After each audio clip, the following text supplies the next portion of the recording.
Bismillahirrahmanirrahim. Alhamdulillahi rabbil alamin. Wa bihi nasta'in ala umurid dunya waddin. Asyhadu an la ilaha illallah wahdahu la syarika lah. Wa asyhadu anna sayyidana Muhammadan abduhu wa rasuluh. Allahumma salli wa sallim wa barik ala sayyidina Muhammadin al-amin wa ala alihi wa sahbihi wa tabi'in wa tabi'it tabi'in wa man tabi'ahum bi ihsanin ila yaumiddin. Amma ba'd. Yang kita hormati dan kita cintai para habaib, para alim ulama, guru-guru agama, para muhibbin, hadirin hadirat rahimakumullah. Puji syukur selalu kita haturkan atau kita ucapkan kepada Allah Subhanahu wa taala atas nikmat yang selalu terlimpah kepada kita semua. Dan juga tidak lupa salawat dan salam selalu kita haturkan kepada junjungan kita Nabi besar Muhammad sallallahu alaihi wasallam dan kepada seluruh keluarga, para sahabat, zuriat dan pengikut beliau ila yaumil qiyamah. Para muhibbin rahimakumullah, As-suratul sadisah min suwaril Quran, suratul An'am. Surat yang ke-6 dari surah-surah Al-Quran, yaitu suratul An'am.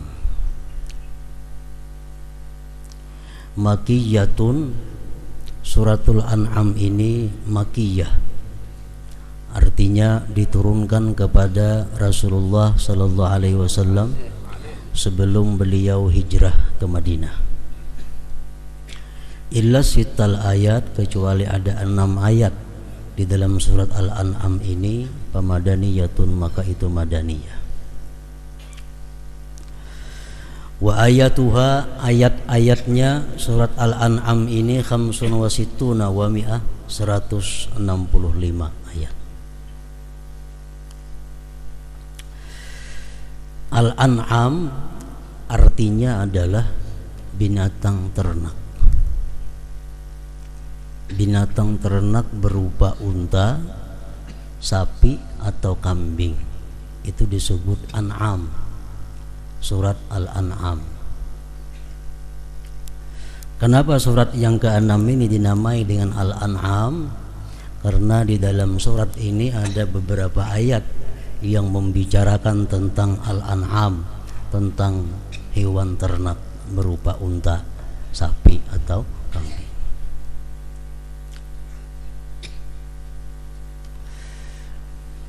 Sebagaimana tersebut di dalam ayat 136, di mana Allah Subhanahu wa taala berfirman, wa ja'alu lillahi mimma zara'a minal harthi wal an'ami nasiba faqalu hadza lillahi biza'mihim wa hadza li syurakaina fama kana li syurakaihim fala yasilu ila Allah wa ma kana lillahi fa huwa yasilu ila syurakaihim sa'a ma yahkumun. Ini salah satu ayat yang membicarakan an'am, hewan ternak tadi. Tafsir daripada ayat tersebut adalah mereka orang-orang kafir, khususnya kafir Quraisy, menjadikan untuk Allah sebagian dari hasil ladang dan ternaknya, seraya berkata, ini untuk Allah menurut dugaan mereka, dan ini untuk berhala kami. Apa-apa yang untuk berhala mereka tidak boleh diserahkan kepada Allah, tapi apa-apa yang untuk Allah boleh diserahkan kepada berhala itu. Amat jahat sekali keputusan yang mereka putuskan itu. Tafsir daripada ayat 136 surat Al-An'am tadi. Maksudnya, perinciannya demikian kurang lebihnya. Orang-orang kafir Quraisy itu umpamanya berisi ternak, unta. Unta yang nomor 1 ini kalau ada hasilnya untuk Allah. Artinya untuk Allah itu mereka gunakan untuk membantu fakir miskin, membantu anak yatim, atau menjamu tamu-tamu yang datang kepada mereka. Kemudian unta yang nomor 2 ini ujarnya kalau nyakaina berhasil, unta yang nomor 2 ini untuk berhala-berhala. Maksudnya untuk pemelihara berhala-berhala itu, perawat berhala-berhala itu. Ini kalau unta nomor 1 beranak hasilnya untuk Allah. Kalau unta yang nomor 2 beranak untuk berhala. Nah kemudian andai kata satu saat unta nomor 2 ini kada berhasil, yang untuk berhala nih kada beranak, tapi unta yang nomor 1 ini yang untuk Allah itu beranak, mereka ambil anaknya, mereka unjuk untuk berhala tadi. Mereka unjuk, mereka serahkan kepada penjaga berhala. Alasannya kenapa? Menjadinya Allah maha kaya, kada perlu itu. Tapi kalau andai kata satu saat yang nomor 2 yang untuk berhala ini menghasilkan sesuatu, yang untuk Allah tidak menghasilkan, mereka tetap menyerahkan kepada berhala, tidak mau menyerahkan kepada bagian untuk Allah Subhanahu wa taala. Nah, ini An'am ceritanya, ternak tadi. Allah menjelaskan sa'ama yahkumun, keputusan mereka itu adalah sangat jahat, keputusan yang sangat tidak baik. Artinya para muhibbin rahimakumullah, kejadian-kejadian seperti tersebut di dalam cerita tadi mungkin ada, terdapat atau dijumpai di antara kita kaum muslimin dan muslimat, yang mana tingkah laku kita, keputusan kita mungkin mirip dengan orang-orang kafir seperti tadi. Contohnya, kalau kita umpamanya ekonomi kita lancar, untuk makan beres, untuk pakaian beres, untuk perjalanan beres, untuk perhiasan beres, untuk sosial kemasyarakatan, sosial keagamaan beres. Itu kalau usahanya lancar. Satu saat usahanya ini berkurang, usahanya ini macet, kadang-kadang yang dipotong pertama untuk sosial dihilangkan, kada ada lagi. Tapi untuk makan kita kada mau mengurangi, untuk pakaian kada mengurangi. Tapi kalau orang beintaan lagi macet usaha karawa. Nah, perbuatan seperti itu mirip dengan jahiliyah. Dan Allah mengatakan sa'ama yahkumun, itu keputusan yang sangat jahat. Bila sudah usaha macet, nah untuk Allah macet. Tapi kalau untuk makan kada mau mengurangi, jatah makan, jatah pakaian kada mengurangi. Nah, kalau kita berperilaku seperti itu, kita dikatakan Allah mempunyai satu keputusan yang sangat jahat.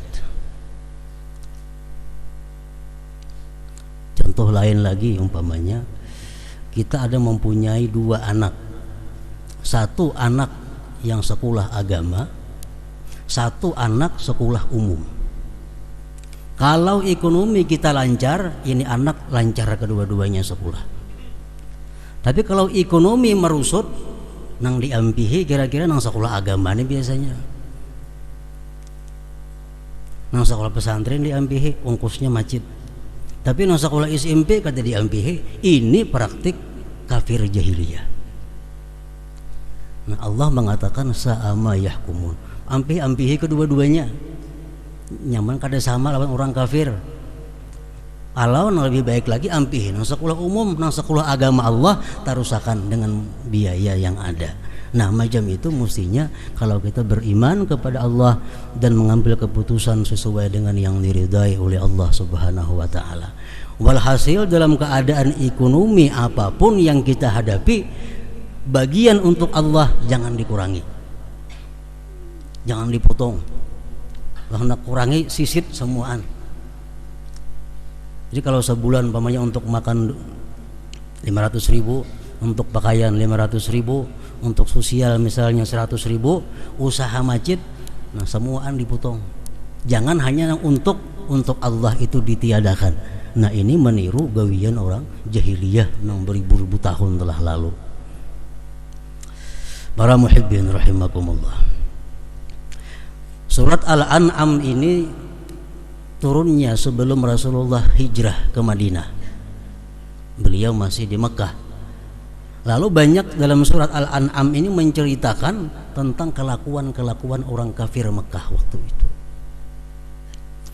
Nah, sambungan ayatnya 137 surat Al-An'am, wa kadzalika zayyana likatsirin minal musyrikin qatla auladihim syuraka'uhum ila akhir ayat.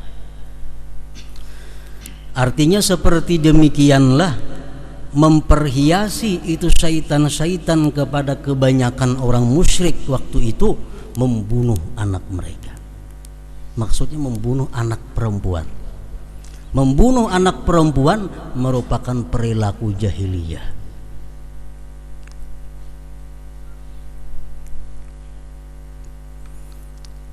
Beranak perempuan patak hidup-hidup, wa'dul banat istilahnya. Itu karena mereka digoda oleh syaitan-syaitan mereka. Dalam ayat lain surat An-Nahl, dalam surat yang lain yaitu surat An-Nahl, Allah menyatakan, wa idza busyira ahaduhum bil unsa dhalla wajhuhu muswaddan wa huwa kadhim. Bila dikabarkan kepada mereka bahwa istrinya melahirkan anak perempuan, maka wajahnya menjadi hitam dan menahan kemarahan. Itu orang jahiliyah dahulu. Kalau ada yang mengabarkan tuh bini ikan beranak, anaknya bini-bini, marahnya, muhanya hitam karena kazim, menahan marahnya. Yatawara minal qaumi min su'i ma busyira bih. Dia berhindar daripada tengah-tengah orang banyak karena merasa jahatnya itu kabar yang dia terima. Ayumsikuhu ala hunin am yadussuhu fit turab. Akhirnya dia menyimpulkan satu di antara dua. Apakah anak perempuan ini kutahan, kugaduh, kuharagu walaupun aku malu, atau anak perempuan ini kumasukkan ke dalam tanah. Allah mengatakan ala sa'ama yahkumun, itu keputusan yang sangat jahat di antara orang kufar Quraisy itu. Jadi kalau anak bini-bini dibunuhnya atau disimpaninya sambil menahan perasaan malu. Kenapa orang-orang kafir itu waktu itu kada katuju anak bini-bini ini? Sebabnya menurut para ulama-ulama ahli tafsir mengatakan salah satunya mereka takut fakir. Nah, anak bini-bini ini kada kawa dibawa berperang. Anak bini-bini ini kada kawa dibawa bekerja, beternak. Karena mun gana belaki diambil lakinya, bujung maharagu aja berapa tahun. Nah, dia bawa usaha berdagang, kada kawa. Kenapa? Karena tradisi orang Arab itu paling kada mau membawa anak bini itu ke pasar berdagang. Kada kayak kita di sini, bini anak diangkut ke toko semuaan. Orang kafir walaupun dia jahiliyah, orang kafir walaupun dia tidak Islam dahulu itu kadang mau bawa anak binian ke toko, apalagi bini bawa ke toko berdagang, paling kada mau. Nah jadi bila dapat anak bini-bini merasa rugi. Nah perilaku seperti ini masih berlaku walaupun mereka yang sudah Islam waktu itu. Orang yang hanya masuk Islam, ada kabar anaknya dapat bini-bini, sedih. Akhirnya Rasulullah sallallahu alaihi wasallam menyampaikan satu hadis, man kanat lahu unsa falam ya'idha walam yuhinha walam yu'sir wuldahu 'alaiha adkhalahu Allahul jannah, rawahu Abu Daud wal Hakim. Sampai-sampai Nabi berkata, ujar Nabi kita, barang siapa baginya dapat anak perempuan dan tidak dikuburnya, tidak dihinakannya, tidak direndahkannya daripada anak laki-lakinya, Allah masukkan dia ke dalam surga. Adkhalahul jannah. Ini Rasulullah untuk menghilangkan satu kebiasaan di mana bila anak bini-bini itu merasa rugi.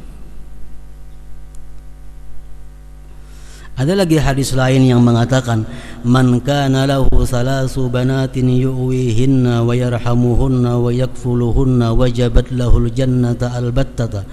Qila ya Rasulullah fa in kanat isnatain, qala wa in kanat isnatain wa in kanat isnatain. Rawahu Ahmad wa fi riwayati Abi Daud fa addabahunna wa ahsana ilaihinna wa zawwajahunna walahul jannah. Ujar Nabi kita, barang siapa ada mempunyai 3 anak perempuan, dia berikan tempat kepada anaknya yang 3 itu, yang perempuan. Dia sayangi anaknya yang perempuan itu, dia tanggung anaknya yang perempuan itu, dia didik dengan pendidikan yang baik, dan dia sayangi anaknya itu, dan dia kawinkan anaknya perempuan itu, falahul jannah, maka bagi orang tuanya adalah surga. Nah, ini untuk menghilangkan kesedihan-kesedihan para sahabat bila beranak bini-bini sadih. Akhirnya Rasulullah menyampaikan hadis tersebut. Kalau kita punya anak perempuan 3, ada yang bertanya kepada Rasulullah, kalau 2 bang wahai Rasulullah? 2 pun masuk, kata Rasulullah sallallahu alaihi wasallam. Tapi syaratnya anak perempuan kita tadi mesti 1, disayangi, jangan dikalahkan daripada yang anak laki-laki, dididik agama. Jadi anak perempuan ini dididik agama, bukan dilepas selepas-lepasnya. Dan sampai dikawinkan dia, Rasulullah menjamin falahul jannah, maka bagi dia adalah surga. Nah, para muhibbin rahimakumullah,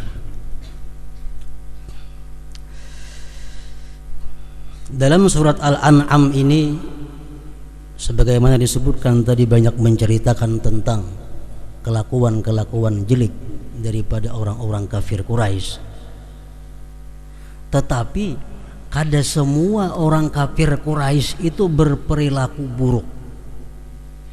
Ada kebiasaan-kebiasaan orang kafir Quraisy yang dianggap positif oleh Allah, bahkan disempurnakan oleh Islam. Masalah ternak tadi mungkin kelakuan orang kafir nang kada baik. Mematak anak perempuan kelakuan orang kafir nang kada baik. Tapi ada juga orang-orang kafir Quraisy, orang kafir Arab Quraisy itu yang baik, yang positif. Salah satunya apa? Sidqul hadis.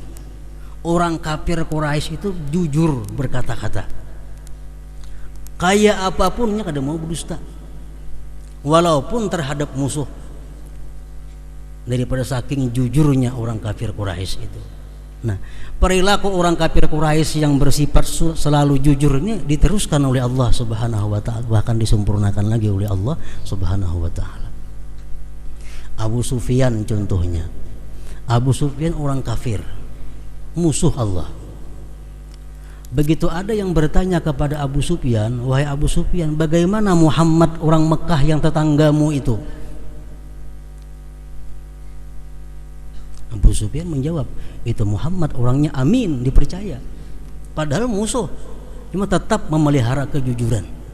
Nah, itu orang-orang kafir jahiliyah. Walaupun dia jahiliyah, cuma sikap jujur berkata-kata paling diutamakan oleh mereka. Yang kedua, yang positif daripada orang jahiliyah itu apa? Ghairatuhunna ala nisaihin, cemburunya mereka atas perempuan-perempuan mereka. Mereka pencemburu kepada bini mereka. Mereka pencemburu kepada anak-anak perempuan mereka. Artinya apa? Kalau kita beilang ke rumahnya, jangan harap kita melihat bininya. Apalagi bininya lagi banyak ada harapan. Nah, ini orang kafir jahiliyah. Mereka sangat memelihara anak istrinya. Nah, perilaku seperti ini pun diteruskan dan disempurnakan oleh Allah Subhanahu wa taala. Jadi kalau semua orang kafir Quraisy itu perilakunya negatif, ada juga hal-hal yang baik dan disempurnakan oleh Allah Subhanahu wa taala. Para muhibbin rahimakumullah. Sebagaimana surat-surat yang lain, surat Al-An'am ini pula banyak mengandung petunjuk, arahan daripada Allah Subhanahu wa taala kepada seluruh manusia agar mereka selamat dan bahagia dunia dan akhirat. Antara lain arahan Allah kepada kita dalam surat Al-An'am ini adalah ayat 59, wa indahu mafatihul ghaib la ya'lamuha illahu. Di sisi Allah kunci-kunci yang gaib itu, dan tidak ada yang tahu kunci-kunci yang gaib itu melainkan Dia.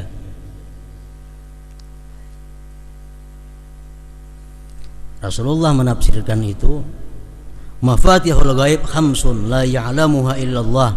Dimaksud dengan kunci-kunci gaib itu ada 5 yang tidak ada tahu seorang pun selain Allah. La ya'lamu ma taqidul arham illallah. Tidak ada yang tahu apa yang dikandung seorang perempuan itu. Apa dia laki-laki atau dia perempuan, apa dia nanti penghuni surga ataukah dia penghuni neraka, apakah dia nanti orang yang kaya atau orang miskin, tidak ada yang tahu selain Allah Subhanahu wa taala. Yang kedua, wala ya'lamu ma fi ghadin illallah. Tidak ada yang tahu esok hari apa yang terjadi. Tidak ada yang tahu selain Allah. Yang ketiga, wala ya'lamu mata ya'til matar illallah. Tidak ada yang tahu kapan persisnya tepatnya terjadi itu hujan. Jam berapa pasnya hujan itu terjadi, hanya Allah yang tahu. Yang keempat, wala tadri nafsun bi ayyi ardin tamut illallah. Tidak ada yang tahu seseorang di mana akan mati kecuali Allah. Wala ya'lamu mata taqumus saah illallah. Dan tidak ada yang tahu kapan hari kiamat terjadi, hanya Allah. Nah, ini Allah mengatakan bahwa kunci gaib yang tahu hanya Allah Subhanahu wa taala. Imam Al-Qurtubi dalam tafsir beliau mengatakan, kalau ada orang yang mengatakan bahwa besok hari hujan pasti, orang tersebut kafir. Atau pastinya kata diucapkannya dalam hati aja, esok hari hujan, tapi dalam hatinya pasti, orang tersebut murtad, kafir. Karena yang tahu hujan itu kapan terjadinya hanya Allah Subhanahu wa taala. Namun kira-kira esok hujan panipina kadap, nah itu lain lagi kira-kira, ini pasti. Atau lagi anak yang dalam kandungan itu pasti laki-laki, kafir.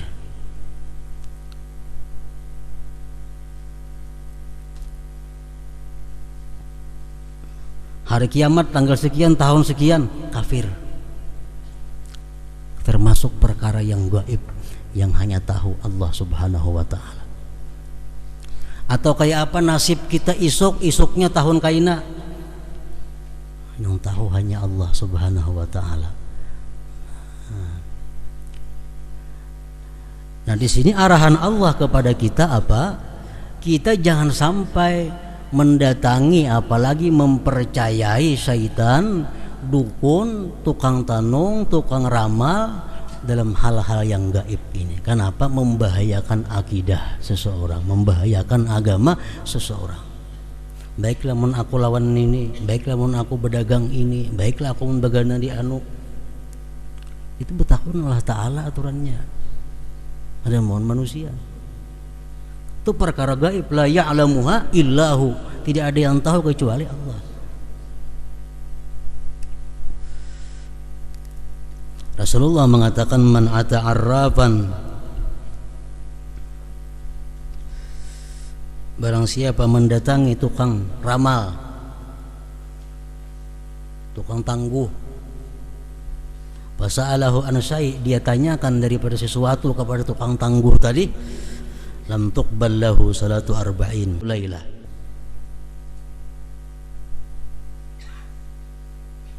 tidak diterima baginya sembahyang 40 malam.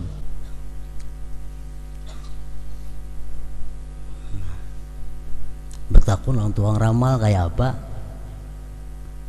Mun aku lawan ini bagus kada? Mun aku berdagang ini baik kada? Baik gitu orang ramal. Nah,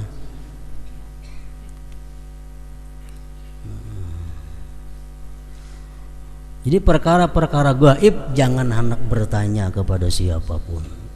Hanya kita bertawakal, berserah diri kepada Allah, berdoa agar apa yang kita hadapi ini membawa kebaikan kepada kita dunia dan akhirat. Bismillahirrahmanirrahim. Tawakkaltu 'ala Allah. Kada perlu bertakun baik kada atau untung rugi, kada perlu. Karena itu perkara yang gaib, la ya'lamuha illahu, tidak ada yang tahu selain daripada Allah Subhanahu wa taala. Para muhibbin rahimakumullah, kemudian selanjutnya yang ketujuh adalah surat Al-A'raf. Hadratin Nabi sallallahu alaihi wasallam. Al-Fatihah.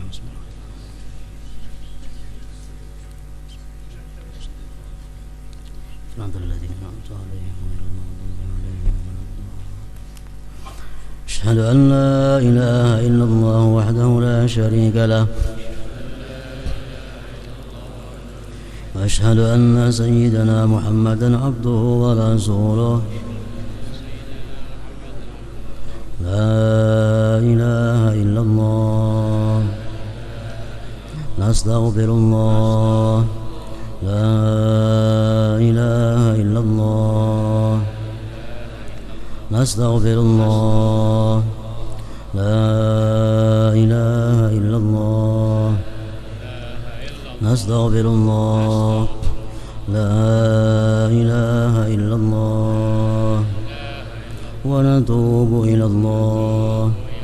لا إله إلا الله، محمد رسول الله صلى الله عليه وسلم. يا أيها الراجون منه شفاعة صلوا عليه وسلموا تسليما.